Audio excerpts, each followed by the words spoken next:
فهد انت الان هل تتمنى فوز الهلال بس من قلبك والظفر في البطوله؟ تتمنى فهد الهريفي وانت صريح؟ لا والله ما تتمنى. الان بقول لك ليش ما تتمنى الهلال. بقول لك ليش. لا خليني بعلمك. انا بقول لك انا افهم اجابتك وبعدين تفصل. اي ولا لا؟ خليني بقول لك اي ولا لا؟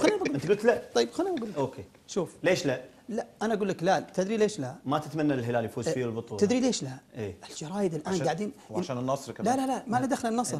الصحافه الان قاعدين يقولون واعلاميين معروفين قاعدين يشككون في مشاركه النصر العالميه اللي في البرازيل. هذا مو موضوع، مو مبرر. كيف ما هو موضوع؟ مو مبرر. أيوة. وين الوطنيه؟ انت اسمعني. لا مو مبرر عشان النصر. لا خالد اسمعني. اخذوها على لسان فهد الهريفي مخرج. اخذوها على لسان فهد الهريفي.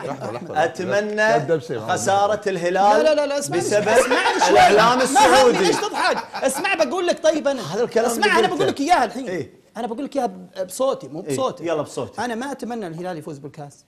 حلو. ليش؟ ان بغيتها فنيا فانا اتكلم لك فنيا. فنيا انا اقول لك من اول مباراه قلت الهلال يوصل النهائي، وتشوفها في التويتر بالاعلام بالقنوات اللي انا اطلع، قلت انا اتحدى اذا الهلال ما يوصل النهائي. لكن تحقيقه سهل لان الهلال افضل فنيا. انا انتقد فنيا واتكلم فنيا وعاطفيا. الهلال افضل من كل الفرق اللي كان في مجموعته او انه يوصل للنهائي.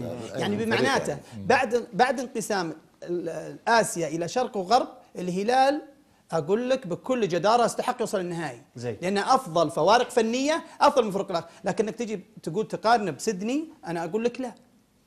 تجي تدخل في خاطري وتقول لي انت تبغاه يفوز، اقول لك لا. انت متابع سيدني؟ اسمعني شوي. متابع سيدني؟